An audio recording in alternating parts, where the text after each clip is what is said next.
രാജസ്ഥാനിൽ നടന്ന ലോക്സഭാ തെരഞ്ഞെടുപ്പിനെ ഓർമ്മിപ്പിക്കുന്ന ക്യൂ ആണ്.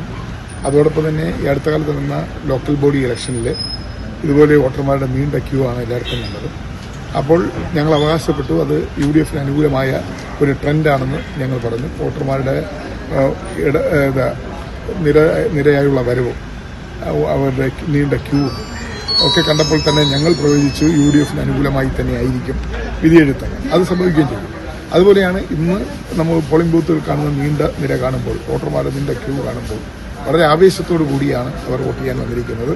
അത് തീർച്ചയായും UDF അനുകൂലമായ വോട്ട് രേഖപ്പെടുത്തലായിരിക്കും. ഞങ്ങൾ പ്രഖ്യാപിച്ച 100 സീറ്റ് എന്ന് പറയുന്നത് ആ 100 സീറ്റും കഴിഞ്ഞ് UDF മുന്നോട്ട് പോകും. ഏതാണ്ട് 110 വരെ പോകുമെന്നുള്ള ഒരു കണക്കൂട്ടലിലാണ് തെരഞ്ഞെടുപ്പിന്റെ ആദ്യ മണിക്കൂറിലെ പോളിംഗ് കാണിക്കുന്നത്. കൊട്ടാരക്കരയെ സംബന്ധിച്ചിടത്തോളം കേരള രാഷ്ട്രീയത്തിൽ ആദ്യത്തെ വിസ്മയം നടന്നത് കൊട്ടാരക്കരയിലാണ്. ശ്രീമതി ഐഷ പോറ്റി UDFന്റെ ഭാഗമായി മാറി കോൺഗ്രസിൽ പ്രാഥമിക നേതൃത്വമെടുത്തു. അതിനുശേഷം തെരഞ്ഞെടുപ്പിൽ അവർ UDFന്റെ നമ്മുടെ സ്ഥാനാർത്ഥിയായി മത്സരിക്കുകയാണ്. തെരഞ്ഞെടുപ്പ് പ്രചരണ രംഗത്തും പ്രവർത്തന രംഗത്തും UDF ഈ നിയോജകമണ്ഡലത്തിൽ മേൽക്കൈ നേടി. അതോടൊപ്പം തന്നെ വോട്ടർമാരെല്ലാം തന്നെ കേരളത്തിൽ ഒരു ഭരണവിരുദ്ധ വികാരം ശക്തമായി തന്നെ കൊട്ടാരക്കരയിലുണ്ട്.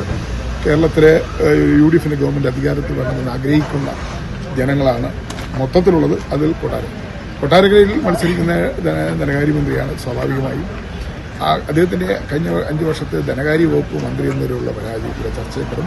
അതോടൊപ്പം തന്നെ സർക്കാർ ജീവനക്കാരും പെൻഷൻ വാങ്ങുന്നവരും ഒക്കെ തന്നെ ഈ സർക്കാരിനെതിരായി ചിന്തിക്കുന്ന ജനവിഭാഗം, അവരൊക്കെ തന്നെ ആശാവർക്കർമാർ ഉൾപ്പെടെ അവരൊക്കെ തന്നെ തീർച്ചയായും ശക്തമായി തന്നെ ഈ തെരഞ്ഞെടുപ്പിൽ പ്രതികരിക്കും എന്ന കാര്യത്തിൽ യാതൊരു സംശയമില്ല. ആ പ്രതിഫലനം ഉണ്ടാകാൻ പോകുന്നത് കൊട്ടാരക്കരയാണ്. അതിൽ ഏറ്റവും വലിയ പ്രതിഫലനം ഉണ്ടാകുന്നത്.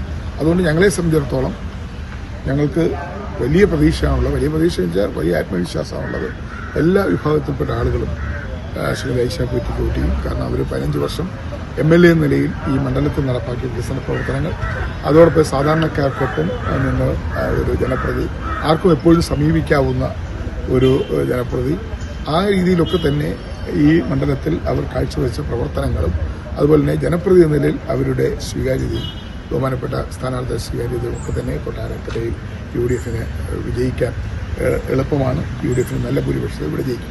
കൊല്ലം ജില്ലയാണ് ഇപ്പോൾ കേരളത്തിൽ അത്ഭുതം സൃഷ്ടിക്കാൻ പോകുന്ന ജില്ല. കൊല്ലം ജില്ലയാണ്.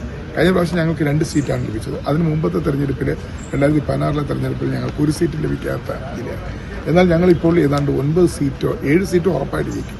2 സീറ്റുകൾ ഇഞ്ചോടിഞ്ച് പോരാട്ടമാണ് അവസാന റൗണ്ടിൽ. ആ 2 സീറ്റിലും UDF ജയിച്ചു വരുന്നത്. അങ്ങനെയാണെങ്കിൽ 9 സീറ്റുകൾ നേടുന്ന ജില്ലയായി കൊല്ലം ജില്ല മാറും. ഐക്യജനാധിപത്യ മുന്നണിക്ക് ഒരു മന്ത്രിസഭ രൂപീകരിക്കാനുള്ള ഏറ്റവും വലിയ സംഭാവന ചെയ്യാൻ പോകുന്ന ജില്ലകളിലൊന്ന് കൊല്ലമായിരിക്കും. അത്രയ്ക്ക് അനുകൂലമായ ഒരു ട്രെൻഡാണ്, അല്ലെങ്കിൽ അനുകൂലമായൊരു വികാരമാണ് വോട്ടർമാരുടെ ഇടയിൽ കാണുന്നത്.